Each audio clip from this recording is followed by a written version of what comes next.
Okay, so I was touching on medical cannabis, right? Let's go a little bit further with that and break it down a bit more. I'm not sure of the exact costs of it all, but if you think about this, we all know that pharmaceuticals are just stupidly expensive, right? That's how corporate America, the big pharmaceutical companies, all make their money because they, you need this. You have to have this. You have to shove it down your throat. It's the prescribed treatment. It's the cookie cutter. Take this stuff that's going to warp your mind and make you feel like you're on some kind of weird acid trip, or go sit in the corner and drool on yourself, Again, folks, myself, case in point, 22 medications, right? Think of the cost of that to you, the taxpayer, right? Through the VA and all that. Thousands and thousands of dollars a month just to keep me in a stupid state where I'm safe to be around, or whatever the case may be, where I'm functional because I sit there and drool on myself off in, never land because of the crap between the painkillers that they give you and then the stuff, the antipsychotics and all that lovely stuff, right? It costs you, the taxpayer, thousands and thousands and thousands of dollars just for one patient per month. Think of that per annum. Right? I mean, it's monstrous with all the veterans that we have out here, that especially in today's day and age, with this whole mental health issue that we have going on, that they're shoving down our throats, and you're footing the bill on it, right? So why wouldn't you want to explore and look at something that's going to save, the taxpayer some cash, right? Well, again, corporate America, the big pharmaceutical companies, they're not going to be making a killing off it, as you can tell, I'm not a fan, any way, shape, or form of pharmaceuticals. So that brings me back to a point now, right? When you decide not to take these pharmaceuticals and you decide to take an approach such as, medical cannabis, you, the individual, the veteran, now you're stuck footing the bill for that, right? Over here in Maine, it's about $300 a year to maintain your license. And that's just to be legal, to be registered, for the state to know what you're doing and to know that you have a legitimate purpose to do it, okay? Well, now add in to get decent strains, to find out where to get your clones or your seeds or whatever the case is, that all costs money. That's a few $100 a pop right there, Now let's talk about the whole growing process and the nutrients that you need to add to it and things of that nature. Even if you only use basic natural stuff, it's still going to, every cycle, it's still going to cost you money. Myself personally, I'm spending about, probably $600-700 a month just to maintain my own personal medical cannabis that works for me, right? Explain to me how that's fair.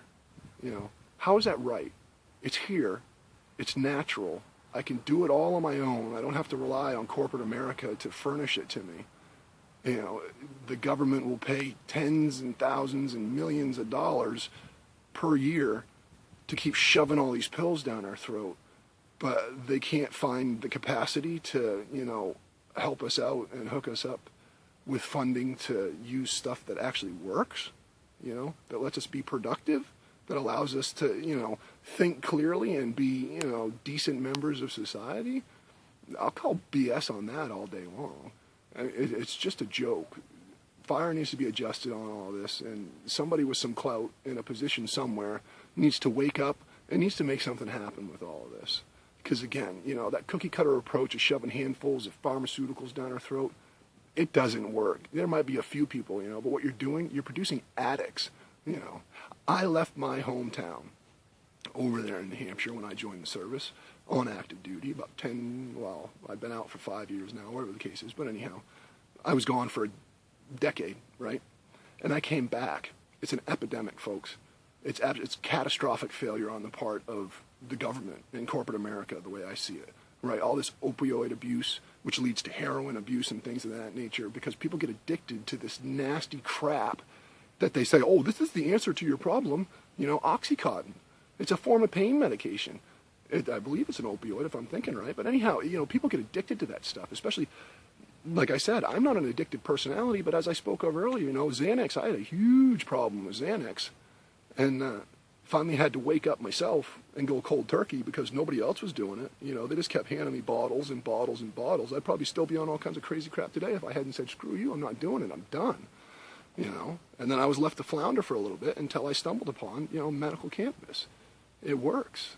It's proven to work, and there's more benefit to it beyond just what we use it for as far as the pain goes or as far as, the slowing down your head or whatnot. So I'd really like for somebody to explain that to me. You know, why is it? How is it that it's a category 1? You know, on that list, that category 1 list for narcotics and all that stuff. I don't understand that.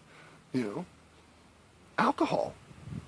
Why is marijuana illegal and alcohol is legal? Look at the stupid crap people do daily, day in and day out. Drunk driving and killing people, killing themselves.